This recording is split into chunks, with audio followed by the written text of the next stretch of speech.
Devil's joint, New Jersey Devils.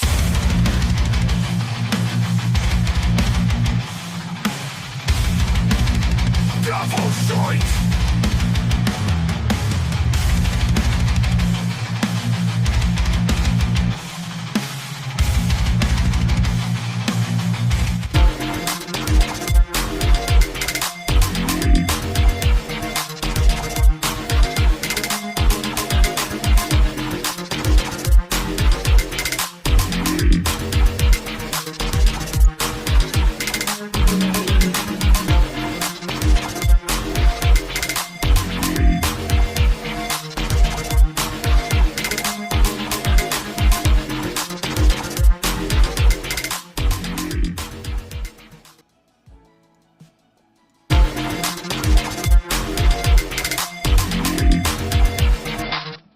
Welcome to the Devil's Joint. Today I have a very special guest, Don Greca. Thanks for joining me today, Don Greca.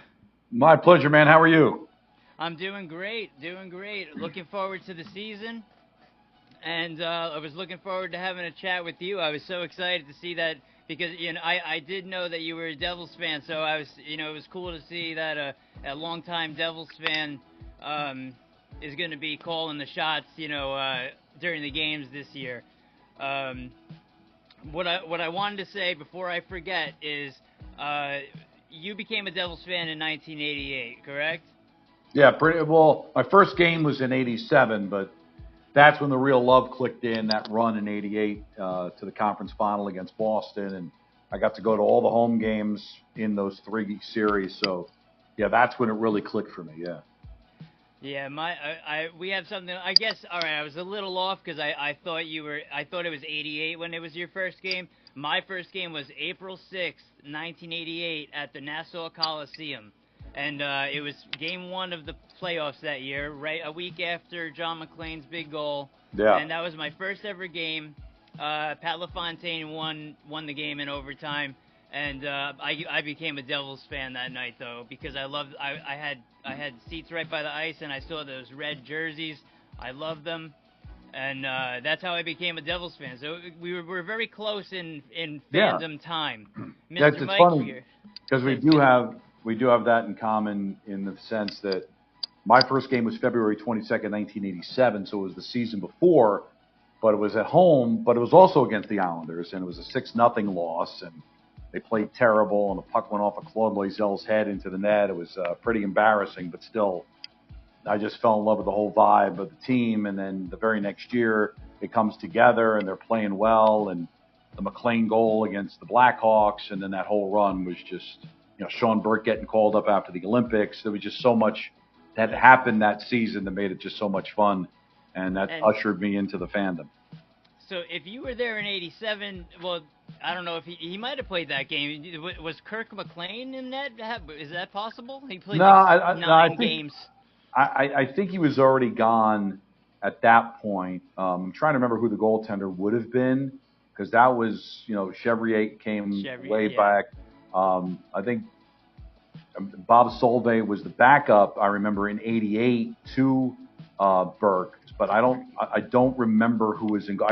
That's a great thing about Hockey Reference. I could probably quickly look it up and see who was in goal for that game. But no, they weren't a very good team. And then, but that was the early stages of Lou, and then it all kind of clicked after that.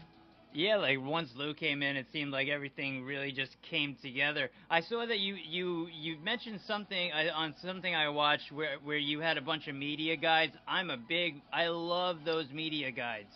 Those were the best. I wish they still made those because every season you would get every little detail about everything, from year one until the last season.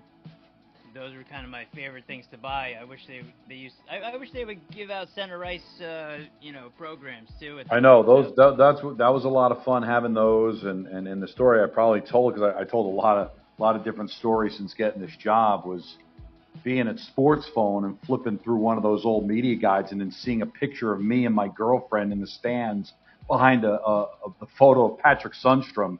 And I've been looking for that ever since, and I haven't been able to track it down or find it. I know I have it someplace, but I wasn't able to find it. But I hope I can run into that or somebody out there runs into it for me. I'd love to be able to see that again. Yeah, that's so cool when you get to be. I'm in a very one photo I saw when Grant Marshall won that triple overtime game. I was behind the net. Me and my brother were behind the net, and we ran down the staircase. And I'm in one photo that I've seen from that. You can see in the video slightly, but there's one photo where me and my brother are on the steps after that goal. Oh, I just looked it up, by the way. I had it wrong. February 22nd, 1987. The final score was 7-0, not 6-0. Ooh. It was Billy Smith against. Elaine Chevrier took the loss. Craig Billington came in relief. Love Craig Billington. And it was pretty fair. Chevrier gave up 4 goals, and Billington ended up giving up 3. So it was a rout for sure. But those were the 2 goaltenders. You know what? I have a long history with that Islanders team. I played for the Nassau County. I'm a Long Island guy. You're a Jersey guy, right? I played for the Nassau County Lions with Eric Nystrom, so I became very close with the Nystrom family and ended up hanging out with all those Islander guys when they would come for barbecues and parties over the summers. You know, I have a lot of stories I can't really talk about here because they're pretty private, but, J.P. Parisi brought Zach Parisi. I played street hockey with him once, in the early 90s or mid-90s. Wow. That's cool. Not knowing he'd be a Devil at that time. But since we're talking about goalies, I have something I really wanted to ask you.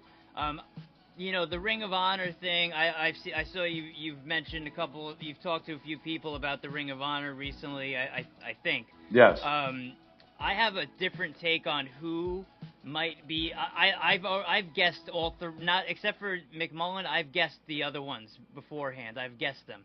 My guess this year is Larry Robinson. What do you think about that? Well, I think it makes a lot of sense because of not just the Cup in 2000, but him being an assistant coach. And obviously the Devils are always known for their defense, and he was a former defenseman.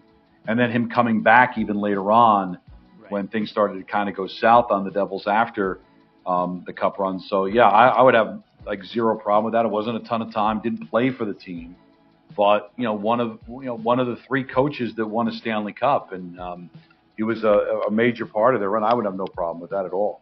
Yeah, when I spoke to Dano, I call him Dano like he's my friend. When I spoke to Mr. Devil, Ken Danico, he thought that was actually one of the front runners in his mind. But I also have a long shot one, and I want to know what you think about this one. A lot of people said, no, well, it would never happen, this or that. But there's a guy who was with the Devils organization for so long, no matter whether it be coaching or playing, and his name is Chris Terreri. The guy was with the Devils organization for 19 years as a coach, this or that, and I really think he deserves some recognition. Maybe not the Ring of Honor, but some sort of like Chris Terreri night or something like that for Chris Terreri. He really deserves it. He was with the organization for so long. You get into those situations where you don't want to overdo it because you want to try to make it special. And it's so difficult for us to look at it because we can list everybody, and because we're such fans of the team, maybe we sometimes overemphasize how much they meant because we're so close to it. But at the same time, maybe that's who it's for, right? That the fans, I always felt like retired numbers or Ring of Honor are for the fans. If the fans think that they deserve it, then do it. You almost don't want an outside perspective because they're not close enough to it. But when I think of Chris Terreri, I think about that run in '94. Exactly. And when he played those games at the old Boston Garden against the Bruins, because Lou had the hunch that he always excelled there when he played for Providence, and maybe he could help out for a young Marty Brodeur that might not have been ready to win those games, and they probably don't win that series if Terreri doesn't, get those wins on the road in that series. So, he was, and as you said, he's a goaltending coach, being a part of the organization for a long time. Because you can look at the back of like Sergei Brelin's hockey card and say, is he deserving of such an honor? But he's one of the core players that were a part of all 3 championships, and only Stevens, Niedermeyer, Brodeur, and Danico can say that. So there's something special about he's one of the kind of not forgotten by us, but not somebody that's going to jump to mind outside the organization. But him being a part of all those cups, he's deserving of it. So, yeah, I can kind of see Chris Terreri in the same way. Yeah, Devils fans regarding Sergei Brylin, who, whenever I would go to the Nassau Coliseum or MSG, me and my brother would have a chant, and I would say Sergei, and he would say Brylin. So we would do that and just taunt, the MSG fans. And the Nassau Coliseum was a great place to go, though it really was. But regarding goalies, Chico Resch, you said Chico Resch might be a good shot for that. Well, I remember going to a fan club dinner or some kind of function where Lou spoke. Mm-hmm. This is years ago. And Lou had mentioned about how he was trying to get a possibility of Chico Resch being honored because he was their first star. When they came to New Jersey, they didn't really have any star players, and Chico Resch was a star. He was a cup winner with the Islanders. He had name recognition in the area, and as the Devils were trying to build a fan base and they weren't very good, that Chico Resch was a draw. And now what he's meant to the organization, not only working with Doc on television, but now working with Matty on radio, and he's an ambassador for the team. Like, why not? Honestly, like, what would it hurt? And so that kind of planted a seed in my head. This was, years ago, and with Lou gone, and it's a different vibe as far as the appreciation for him as a player, but now just being a part of the broadcast booth, and here's a guy that played for the Islanders and he played for the Flyers, and a lot of local teams, and he's waving the flag for the Devils, like he's a Devil, right? This is how he's decided to spend the rest of his life in this area, waving the flag for the Devils. I think that kind of means something. So maybe not a retired number, but now that you have the Ring of Honor, like, why not make him a part of it? Because I think even though there was a lot of losing back in the day, it's where it all started. And this team comes over here and they built a fan base, and to a lot of people, those are really important times. That's when they fell in love with the team. And so there's nothing wrong with honoring the players from back in the day. I remember when the Blackhawks won the Stanley Cup the first time in 2010, they honored Joel Quenneville on the NHL Network by playing a Devil Maple Leaf Hockey Night in Canada game from like the 70s. From the first year of the New Jersey Devils, because Quenneville was a Devil. Yep. And I got the biggest kick out of seeing those old Christmas tree jerseys and seeing the first Devil team play at Maple Leaf Gardens on Hockey Night in Canada. And so there's still memories. There's still things that people can appreciate, even though they didn't result in cups or wins, that you want to be able to honor that time with the Devils as well. Yeah, and Chris here says make a microphone banner to hang up on, with the rest of the banners, and put Doc and Chico's name in it. That's not a bad idea. The only thing though, JJ, is that for me, if I'm going to put an analyst's name next to Doc, it would be Peter. I lost your audio a little bit there. Oh, sorry about that. You sound better now. If I was going to put a name next to Doc Emmerich, the name that I would put in analyst-wise would be Peter McNabb. Peter McNabb, yeah. Yes. Yeah. Because that, no offense to Chico, no offense to anybody else. It's just that combination is the one that resonates with me. That was, of course, the 94-95 season when they won their first Stanley Cup.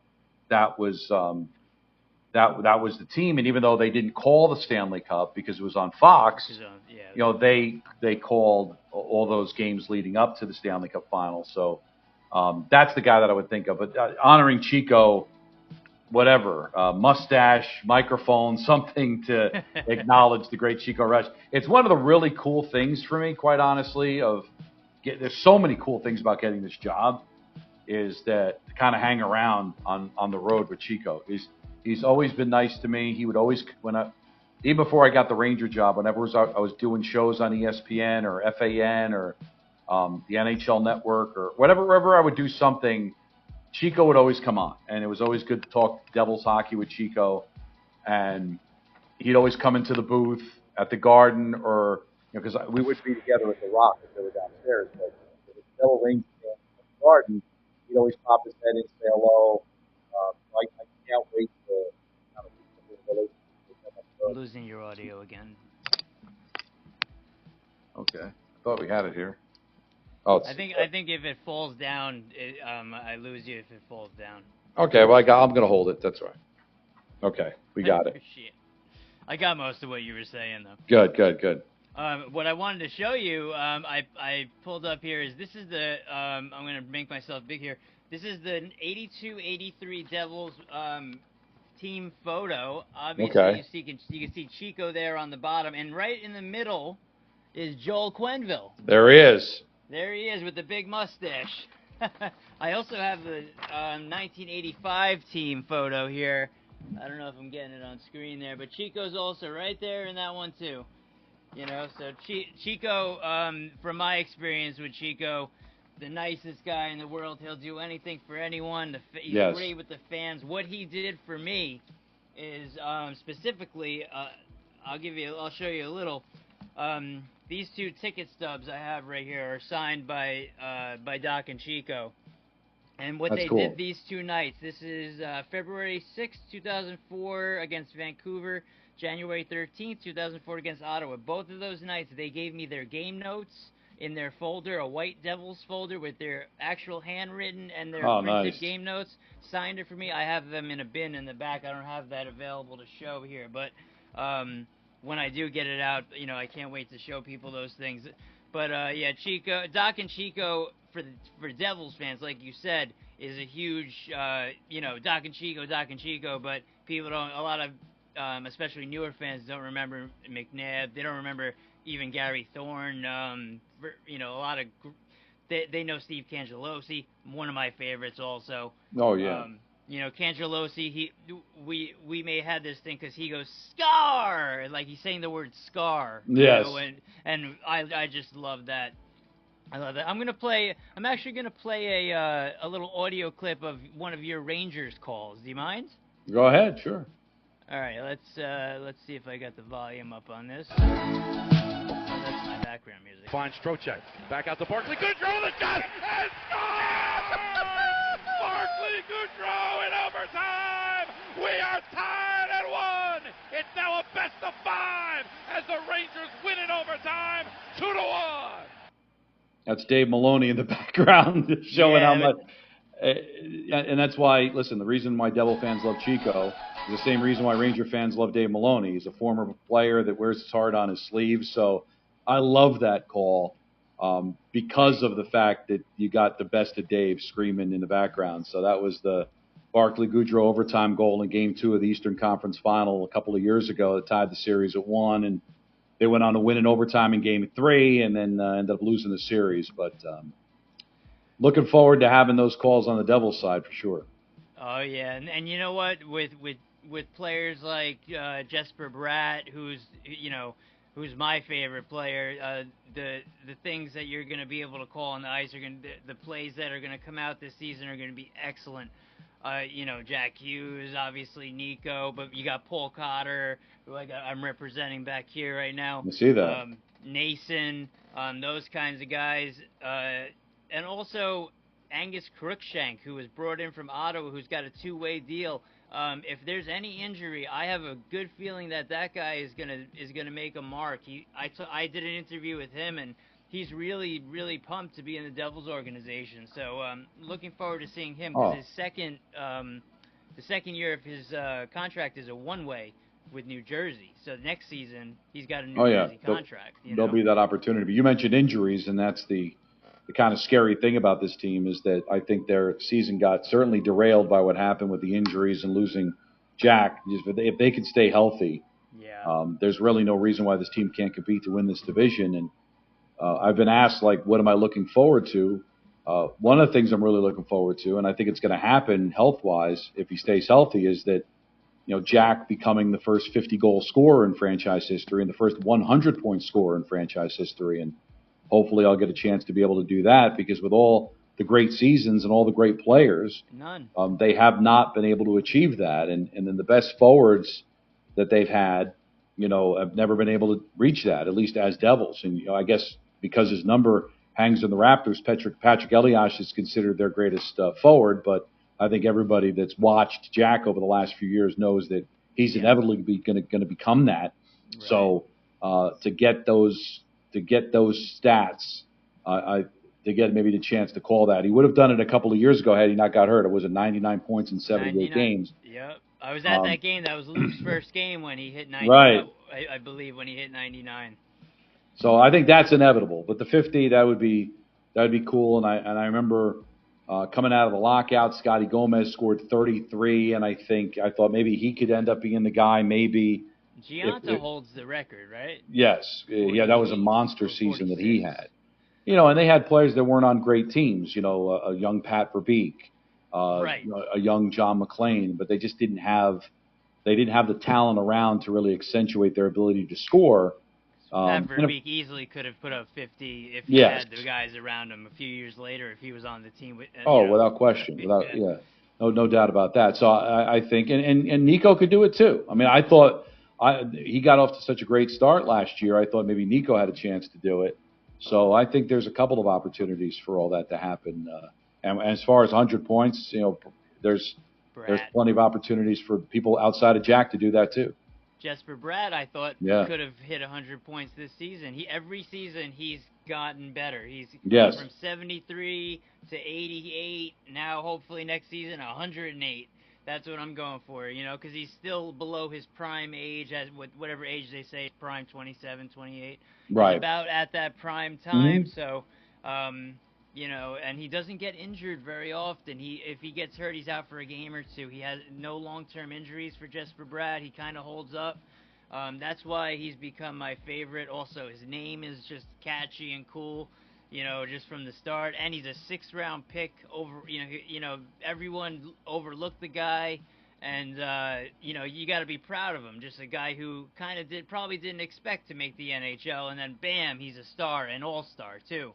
Yeah. Well, that's what makes sports fun, is that when you least expect it, somebody, comes up. There's so many lists of guys that didn't live up to expectations. To have guys that exceed expectations makes it a lot of fun. So, calling Devil games from afar over the last few years, there's just guys that just pop off the ice, and Nico and Bratt and Hughes are guys that they just jump right off the page to you, and they're fun to call because they're just exciting players. So I'm looking forward to do it instead of just the 3 or 4 times when they would pop up. That now to be able to do it all the time is going to be great.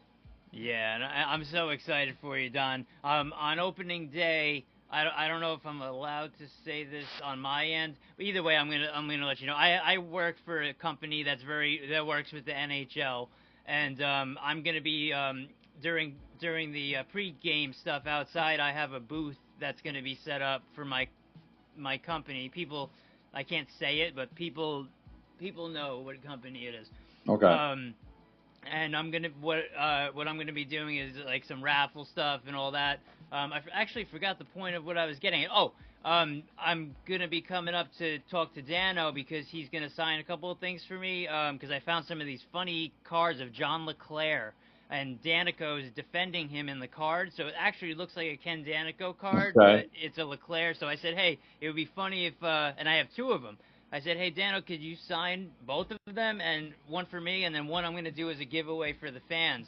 Okay. And so I'm going to be coming over to for that. So hopefully you'll be over there, and I could, shake your hand and say, what's up, sure, maybe absolutely. Take a photo. It's so cool to have a Devils fan. An old school Devils fan, longtime Devils fan working for the Devils. Obviously Dano's a longtime Devils fan because he was a longtime Devil, and right. And we've had so many great people. The Devils fans have been so lucky to have so many great people behind the microphone. But let me ask you a question. But prior to 1987, you didn't even like hockey? Well, my dad was not a hockey fan. So I got everything from my dad. I became a Giant fan because of my dad. I became a Met fan because of my dad. And I remember watching the 79 Stanley Cup final with him, Rangers and Canadians, because it was a local team in the Stanley Cup final, watching it with him. watching USA hockey win against Russia and Finland in 1980. But he didn't understand it. He wasn't a fan. He didn't have a favorite team. If he had a team, I guess it was the Rangers because they were local.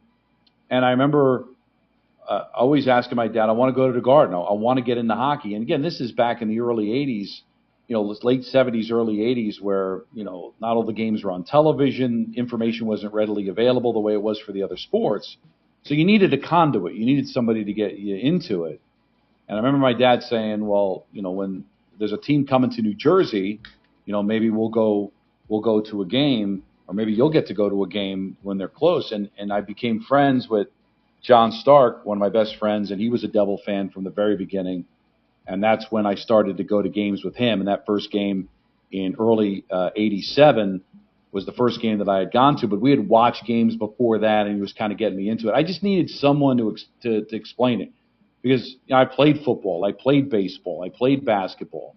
Hockey was kind of foreign to me, just I had never played it, and I didn't have anybody in my family that was into it until finally I had that conduit, and then I just absolutely fell in love with it. So I guess I was considered, if you would ask me in 1980, who's your favorite hockey team, I guess I would have said the Rangers, but it wasn't like I was diehard or watching all the time. And then finally catching on with the Devils and having that person introduce me, that's when the love really came. So well, how old was I? I guess it was 18, 19 years old. So a little older, but it took that long. But it makes sense because hockey is like basically the fourth sport of the major sports. So everything else was being pushed. Not much hockey at that time. Yeah, there's just again, this is.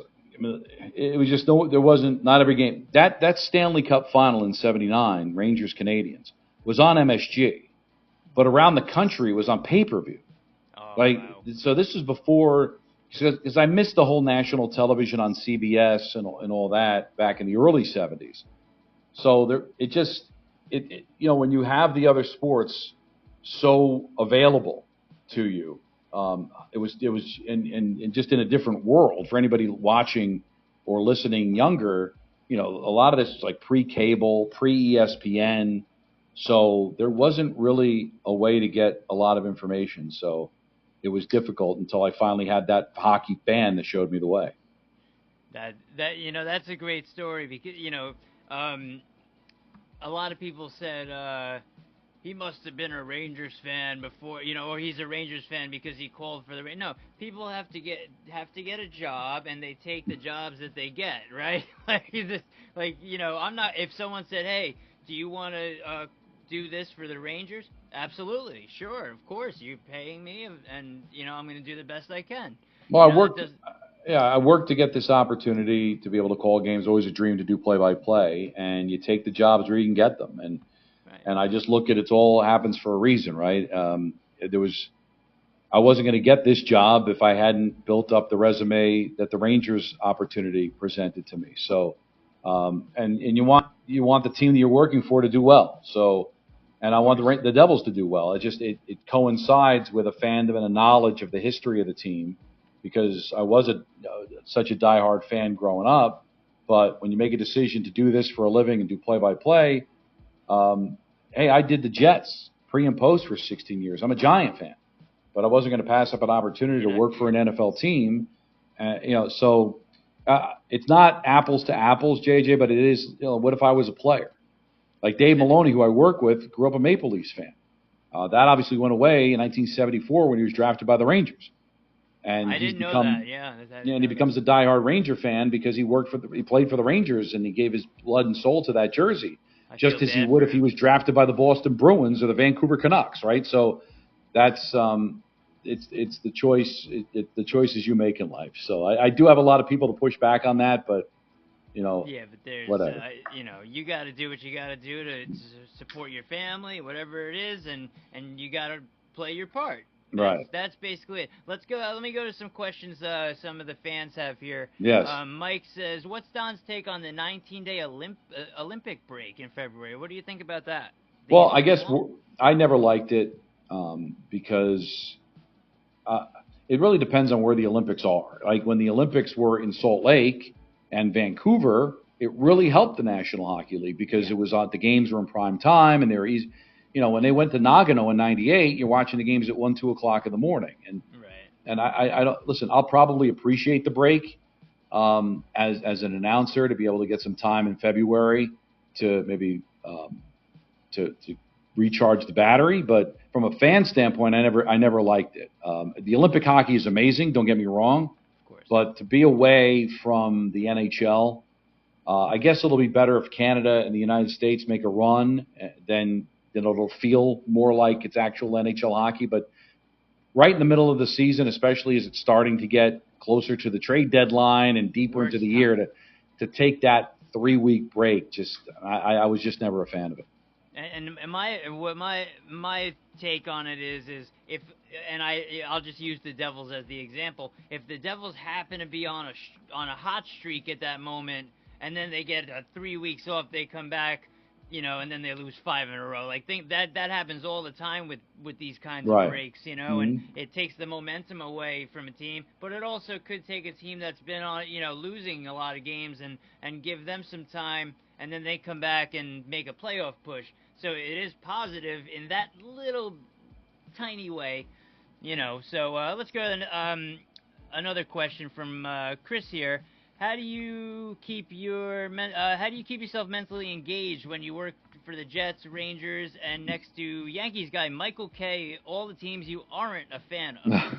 Well, you kind of went through that. Yeah, but again, it's sports, right? So listen, it is crazy as a Met fan to work 22 years with a Yankee announcer and to do the Jets and the Rangers. But like I said, it was to be able to work for an NFL team like the Jets and to be at these games, going to the championship game in '09 in Indianapolis and Pittsburgh in 2010 and calling a Stanley Cup final game in 2014 for the Rangers. It's to be, if you're a sports fan, to be that close to something, it was not difficult to be engaged, I can tell you that.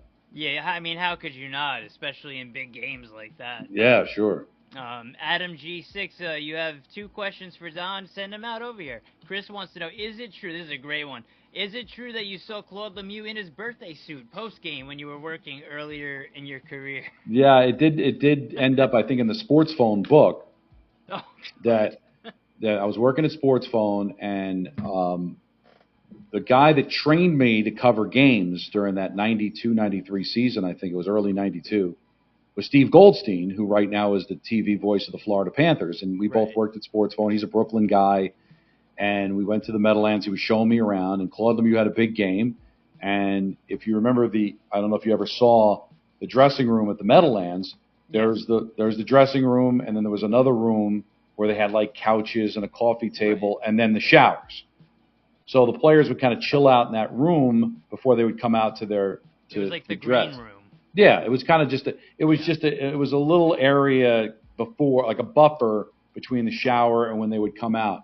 And we were all huddled around that door waiting for Claude to come out because he was the player of the game. We wanted to get the sound, and he wasn't coming out. And Steve and I had nowhere to go, and we weren't on deadline like a lot of the newspapers guys were, so we were the only 2 left. And Claude comes out of the shower, and he sees us, and I think Steve might have said, "You got a minute?" And he waves us in to that room. And we're like, okay. And the price we had to pay for that interview is he just kind of laid down on the couch completely naked, and we had to sit on that coffee table and ask him questions. And that's what we did. We had to get the sound. So he was playing a game with us. How bad did we want the sound? And I guess we needed it, and it was okay. So that's what we went through. It was awkward, but it made for a great story 30 years later. That's the kind of guy. He was a bust. He liked to break chops, no question. Yeah, I heard Sergei Breland was terrified of him in his rookie season, but Claude Lemieux was doing the right thing. He was really working Sergei to make sure, but the stories that I heard, I think it was in one of Chico's books that I read a good story about how Breland would sometimes try and hide from Claude Lemieux when he came into the arena. He couldn't because Claude would be looking for him right away. Yeah. But you know what? They won the cup, and they did their thing. Talking about cups, a couple, we have those few players who won all 3 cups with the Devils, but a lot of people don't remember one player that won 2 cups. It's not Bobby Holik, it's Tommy Albaline. People forget he won 2 cups with the Devils also, and, you got to give him some credit. because he was a great defenseman. He was. You know, not a Hall of Fame kind of No, guy, but no, good steady defenseman that was, really important to the team. And unfortunately, they were always stacked with guys, right? Like another guy that maybe sometimes gets lost, who I thought was fabulous, was Brian Rafalski. So, you got Rafalski, you got Stevens, you got Niedermeyer. I mean, they had so many great defensemen. You go back to the '95 championship and how Chambers was able to chip in. Like they've always had deep.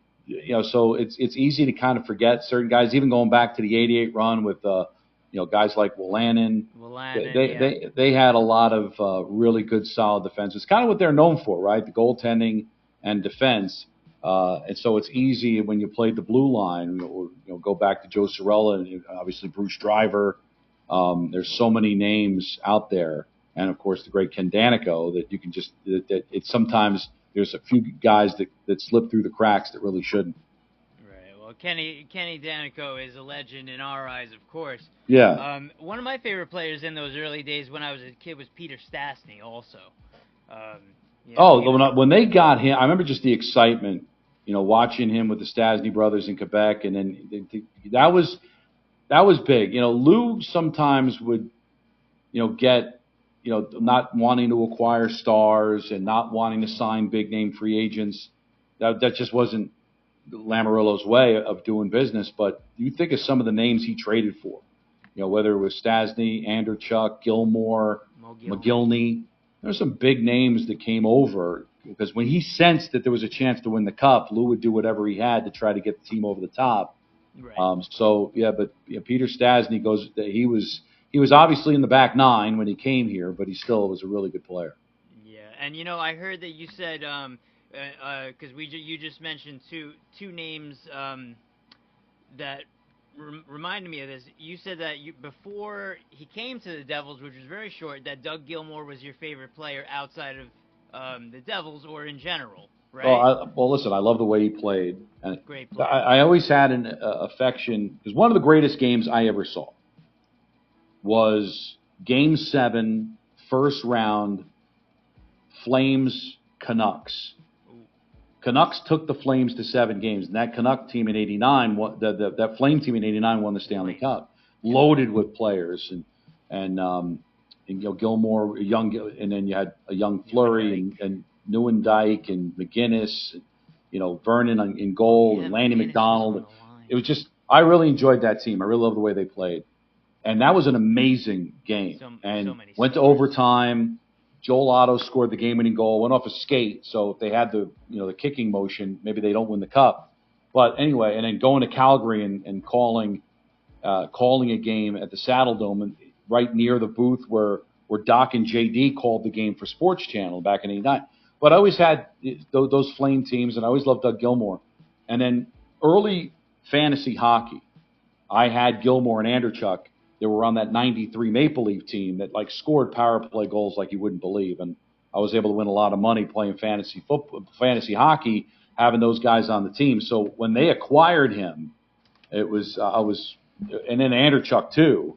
It was pretty amazing. Again, getting them later in their careers, and obviously '97 didn't go very well, losing to the Rangers in the second round. Right. And I thought the turning point of that series, I don't know if you remember, because the Devils beat them up pretty good in Game 1. Oh, yeah. And then in Game 2, Messier cross-checked Gilmore in the face. And I felt like that changed the momentum of the series. It really did. That just Messier really just kind of knocked Gilmore off there for a second, and there was a bunch of goals disallowed because of the stupid toe in the crease garbage that drove me crazy. Right, I remember that being. But Doug Gilmore was one of my favorite players, and I'm glad that he's gotten his due being in the Hall of Fame and all that. And Dave Anderchuk, too, also I loved him. And I got to be at Game 7 in '04 in Tampa when they beat the Flames to win the Cup. And Anderchuk, of course, finally getting that championship, I thought was pretty amazing to be there for that. Yeah, Dave Anderchuk, before I even get to because you said Gilmore, mine was Mogilny. Mogilny I have a poster in this room from 1992, his Buffalo days. Mogilny was my favorite player, and when my brother came to me and said, "Hey, the Devils signed Mogilny," or traded for Mogilny. I think they traded Peterson or whoever it was to Vancouver. I didn't believe him. I said because I was such a Mogilny fan, you know. Yeah. I couldn't believe it, and you know he was a big part of winning that Stanley Cup, and also these two sticks. I don't want to touch them because it'll knock everything down. I have two of Mogilny's game-used sticks right back here from the 2001 finals. Wow. Yeah, which, you know, those are like my prized possessions, those sticks right there. I have a lot of Mogilny stuff. I love Mogilny. But I also, Dave Andrechuk is, oddly enough, I'm a big card collector. So in 1997, Upper Deck put out a series where all the photos of their cards were players like either in a commercial break, like hanging out at the bench, you know, just like leaning on at the bench. And the Dave Andrechuk card was always sitting right in front of me, and for some reason it's not here right now. I just wanted to pull it out of nowhere like a magician, but it's not here randomly all of a sudden. I always have this Dave Andrechuk card sitting right here. Anyway, we got Adam's questions here. Let's go to Adam. Okay. Hi guys, 2 questions for Don. 1, what are you most looking forward to this upcoming season or in general? And does DHR have any plans to do a show from The Rock? If so, he'll definitely try to make it. Like I said earlier, I think the anticipation of maybe calling a 50-goal season or a 100-point season for a Devil, but just the overall, like I feel like I'm catching them at the perfect time. I really feel like they're moving in the right direction. And a lot of special things could happen. So the answer, it's going to sound lame, but everything. I'm just looking forward to everything. There's so much this year. You know, the travel, the season, to work with the people that I'm going to be working with. And, you know, it's got to talk to Bryce Salvador the other day, and I was always a big fan of his play. So the answer is everything. And as far as us going to The Rock, I mean, I would think come playoff time, big series, I think Allen's all up for it. Of course, he's a partner of mine over at MSG, and Peter Rosenberg is an event guy, so if there's something big going on, I think there's an excellent chance that we'll be going. So hopefully I'll see you there. That'd be great. Are you guys? I think I asked Danico this question, but I don't think he answered the question. Are you guys doing the away games for the preseason? Like, are you going to be at UBS or MSG? No, right now I'm just down for the 2 at the Rock, the 21st and the 23rd. The Rangers and the Islanders games. Right? Yeah. All right, I'll be at that Islanders. So those are the 2 that I'm down for. I think they might be the only 2 because there's a couple of them that are split squad. I know the Ottawa's a split squad game, so I think it's just those 2 for now that we're going to be doing. So there may be other games that are on MSG, like when they play at the Garden and the Rangers will do that one, or at UBS the Islanders will do it. But we'll do the Rangers and Islanders because the games will be at the Rock. So I think MSG will have them, but the local announcers will probably just be for the games that are in the respective buildings. All right, fair enough. Now, that reminds me. Can you believe that we don't play the Rangers until March? Yeah, 3 times in March, and you know that national television is going to take a couple of them anyway. So, Ray Santiago, my radio producer for the Rangers, when the schedule came out, he's like, "I'll see you in March." And I like this guy, like, it's so strange. And only 3 times, too. Yeah, and that's obviously going to change next year when they go to 84 games. But, yeah, just kind of odd that it's just the 3 games and all of them in March. You would think that if of all the teams in the league for the Devils, that they would give the Devils 4 or 5 games against the Rangers.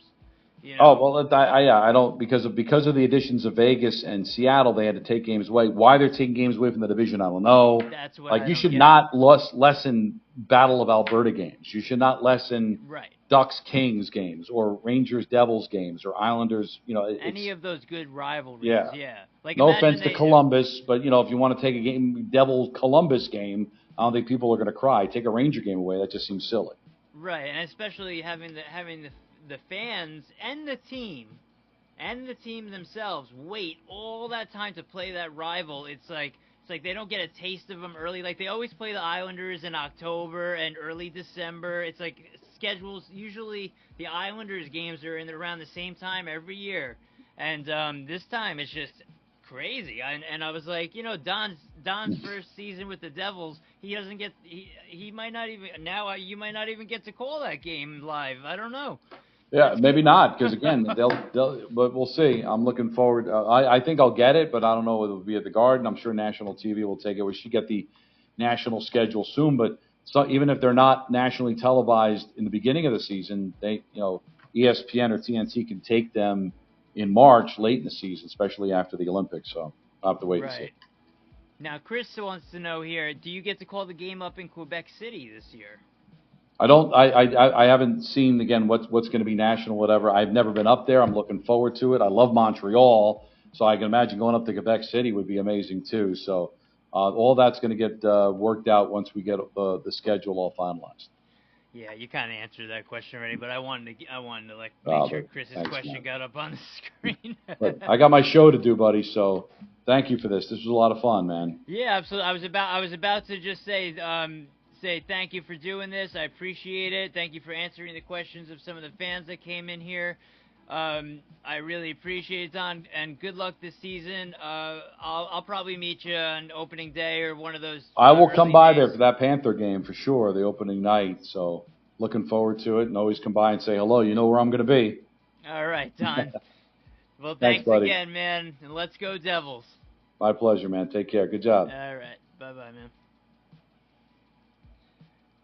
And that was Don LaGreca. Thank you, everyone, for being here, and we'll talk to you soon.